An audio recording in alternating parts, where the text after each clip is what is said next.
Grissom fell Curtis back Parker, one. 7th, yep. They're the leaders coming by. There you see the front three. Yeah, Grissom is right here just coming into your picture on the tail end. Yeah, he's right behind Craven. You see Ricky. Fourth. Caution is out. Full course caution.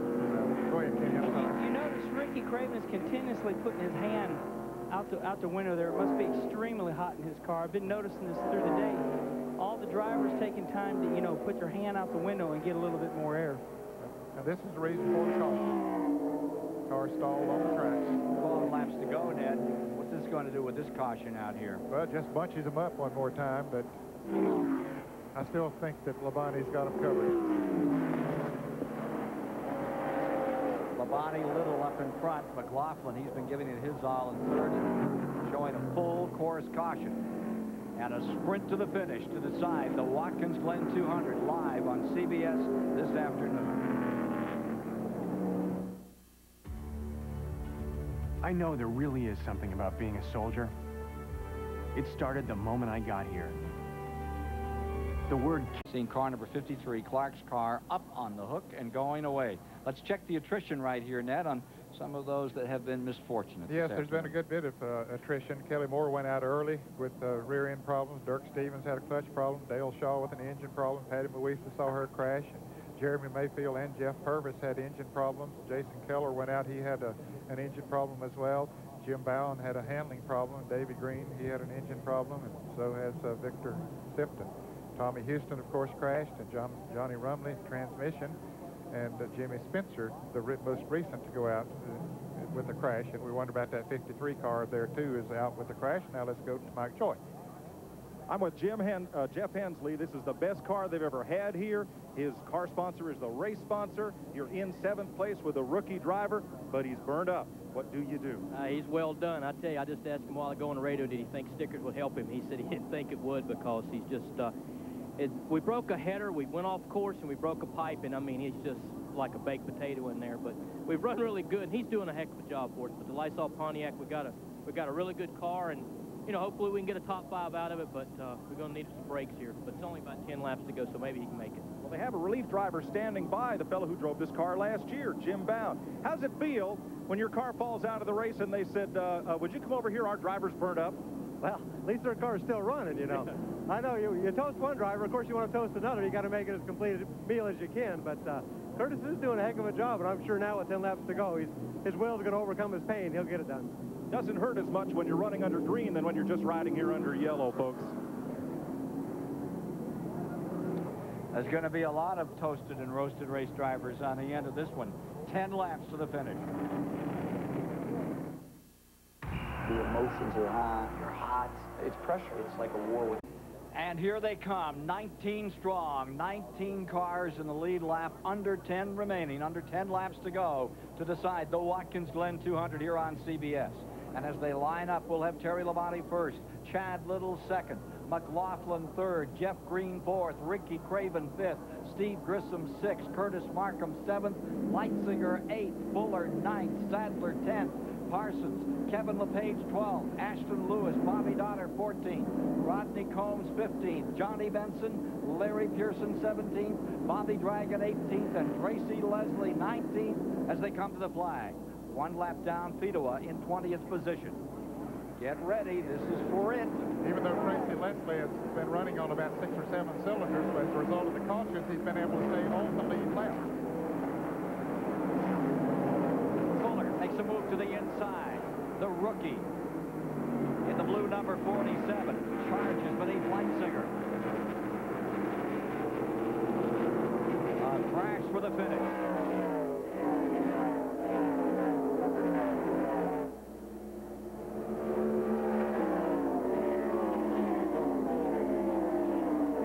Car 38 putting out a bit of smoke out there, Elton Sawyer. Here's that battle for the lead. There's been a center driving the Elton Sawyer car now. Chad Little moving in on Terry LABONTE. Took a look. Chevy stays first, Ford in second. Kenny, I think Chad realizes that if he's going to make a pass, he's got to do it in this first lap or so after the green comes back out. I just noticed on that back straightaway there, Ned, that the 23 car, the Bear car, Chad Little has a tremendous amount of horsepower like Terry's crew chief. Father Bob was saying there earlier, so if he gets him past, you know, it's going to be hard for Terry to pass him back later. Because those tires have been on there quite a while. A little bit slippery. Let's see when they come through these S's the next time. It looks like that was a strong... He got a good shot right here, it looks to me like. Whoa, he's trying hard. He tried a little too hard that time. Sure did. Got it a little too hard. And they got one in the wall.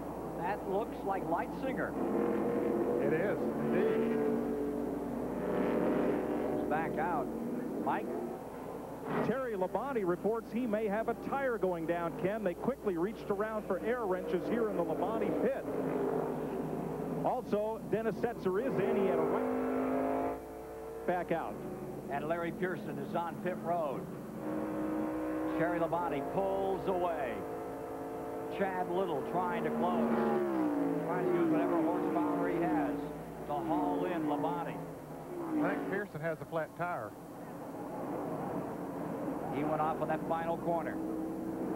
Chad was really trying hard. He came off at turn 7, got it up over the curbing, might have picked some debris, rubber, stuff like that up on the tires, and that has made Terry Labonte pull out a little bit now.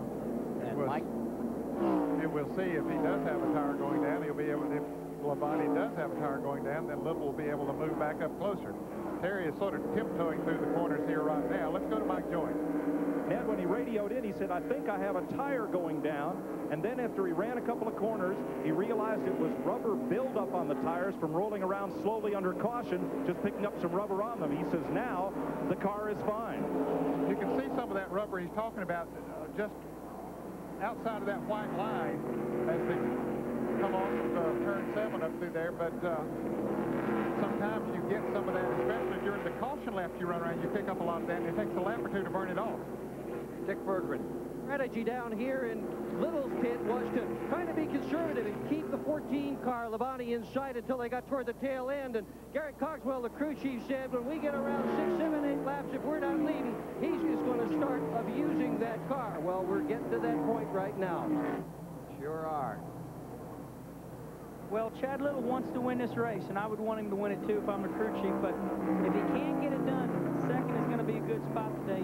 Terry Labonte is phenomenal here. If he goes ahead and wins this race, he'll become the most dominant driver up here in the Grand National Series.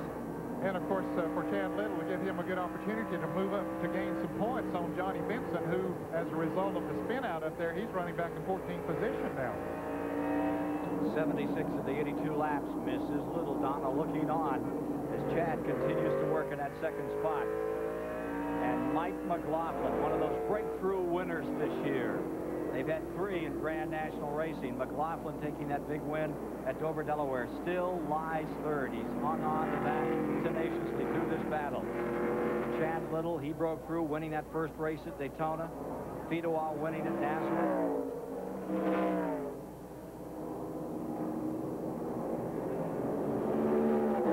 Class by himself, as he was a year ago.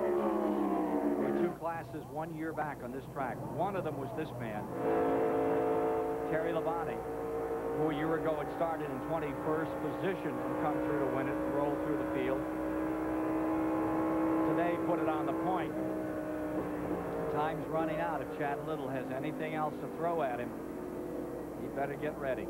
You know what's neat? These are like those Winston Cup guys, too. Their feet may be on fire. They may be absolutely out of everything. Lost about 10 pounds out of here. I guarantee you the top 20 will all be out signing autographs when this thing's over. You won't see that in baseball. Well, the adrenaline right now is hey, I'm gonna finish this race. You know, they've done a hard day's work. You go home tonight, and you're just thankful you made it through one of these races. And all the fans you see in the background, that has what made this sport. Record crowd for this weekend here at Watkins Glen, they say. There you see McLaughlin. And right with him. Look out for Jeff Green. And Ricky Craven is right there. And, of course, Craven has the steering wheel that doesn't match up with anything on that car. He steers one way and it's going another. What a job he's doing. You know, the last caution was bad for some people, good for some other people. Johnny Benson was running in the 16th, 17th position. Now Johnny Benson is already back in the top 10. That closed Johnny Benson up, so if they both finish, the point separation will be a lot less than it would have 10 laps ago. Right. And of course, Johnny Benson got back there as a result of a spin with Jimmy Spencer. 19 cars continue in the lead lap as we get down to the side, this Watkins Glen 200. Next Saturday, truck racing here. Don't forget, November 5, the opening of the new Homestead track in Florida. And the Grand National ranks will conclude their season. We're going to have a big banquet down there and the whole deal. It's going to be some fun in Miami in November. If you can't be with us there, we hope you'll be with CBS to enjoy it. The new Homestead Motorsports Complex. Yeah, their banquet has been being held in January when the season is about to start again, and this time they'll do it the next day after the race. Ah, look at this. Here comes Green at number 3. Okay, can he pull it off? He's got the advantage going into the turn, but they touch a little bit. And Craven just drove right by both of them.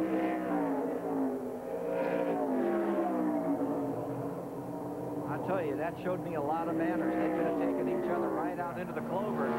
No, sir, that looked like agricultural racing coming up. They tried to respect each other. They opened the inside up, and Ricky Craven said, see you. Ricky Craven had the best seat in the house right there. He looked like he was content to finish 5th in this race. The two in front of him get racing hard and go up high, and the DuPont Chevrolet is running 3rd now.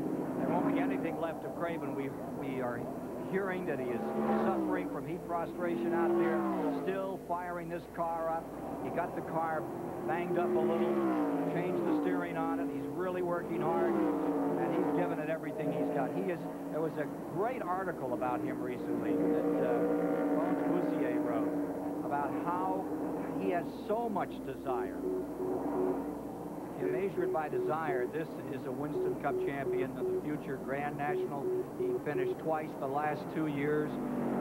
There you see that interval from 1st to 2nd. It's still the old Iceman cooling it out in front. 3 to go for Terry Labonte. Wonderful to watch him work, isn't it, Kenny Wallace? I mean, you talk about magic shoes McLaughlin. He is magic all through when you watch this guy at work in that cockpit. I tell you, being up in the booth here, I'd like to have CBS get the in-car camera for 1 full lap and then send it to my house, and I'll sit there and study it. Not the driving ability. It is available for a fee, Kenny. Yeah. See the producer when the race is over. But now it might not work for my Winston Cup car, so I got to weigh that out too. But it sure does work for this Grand National car. Yeah, now these cars look like the Winston Cup cars. They're 100 pounds lighter, and of course they run a 9.5 to 1 compression ratio engine, which doesn't produce nearly as much horsepower. Same engine size, 358 cubic inches, but doesn't produce as much horsepower as a result of not having compression. But there's just as much fire in the belly in this division as there is in the other. Oh, yeah. Sometimes I think more. A couple to go, 2 to go. Speed is not what makes good racing. Never was. 2 laps to go, 2 laps to go. Spotters on to Chad Little. While you're cooking out there, it's 135, 140 degrees or more, and on the floor you can fry an egg in these race cars. They've been out there since, what, 1:30 this afternoon. The only break, the only between innings they've had has been 6 times on pit road for a few seconds. Other than that, it's been stand on the gas, hit those brakes, try to make all those shifts perfectly, and keep these 3,200-pounders alive and competitive to the end of this Watkins Glen 200. What a show they've given us. There in the very back, the top of your screen, you see Johnny Benson, who's made it back into the top 10. A wonderful recovery for him. Yeah, get back in there. That's him, Johnny Benson, number 74. He might not be through yet either. He's coming up on some other cars there. Car ravaged by a bad wreck up here in the corner. He got beaten up in a couple of other turns, and he's still in it strong. But that one, unscathed, not a mark on it. The mark of Terry Labonte.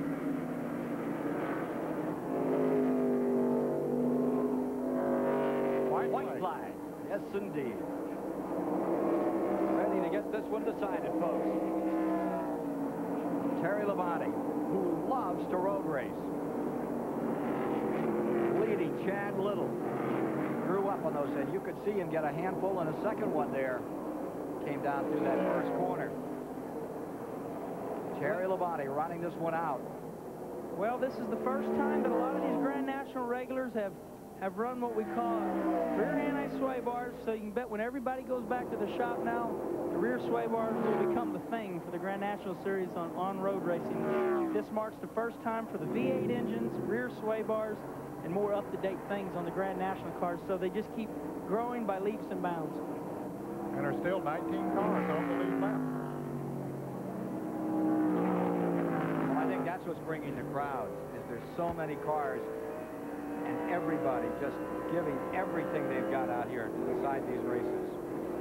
Here is Terry Labonte going for his 7th Grand National victory. Ready to bring that number 14 down for the final time, streaking into the final corner. The Iceman, indeed, coming here at Watkins Glen. And Chad Little with an outstanding performance for 2nd. And Ricky Craven for 3rd in a battle for 4th to the line. It's McLaughlin getting back by Jeff Green as they come to the stripe. What a run by McLaughlin. Chad Little cuts Johnny Benson's point lead from 178 to 154. This is race number 14. The grand decision to be made in Miami at the Homestead Motorsports Complex, and you'll see it on CBS November 5. So we're running well over today, 7 cautions of 15 laps. Final standings, unofficial on this one, as Terry Labonte comes home. Taking a look at the top 10 of the day. Labonte, Little, Ricky Craven for 3rd, McLaughlin back for 4th, Jeff Green for 5th. In the 6th spot, Steve Grissom, Johnny Benson 7th, Curtis Markham 8th, Hermie Sadler 9th, and Phil Parsons comes across in the 10th position. Bobby Dotter's going to get 11th, LePage 12th, Ashton Lewis 13th. Those are unofficial at the end of this 200-mile, 82-lap event. So, for Ned Jarrett, Kenny Wallace, thank you much. Mike Joy and Dick Berggren, Ken Squire saying so long from Watkins Glen, New York, where Terry Labonte has won the Watkins Glen 200. This has been a presentation of CBS Sports.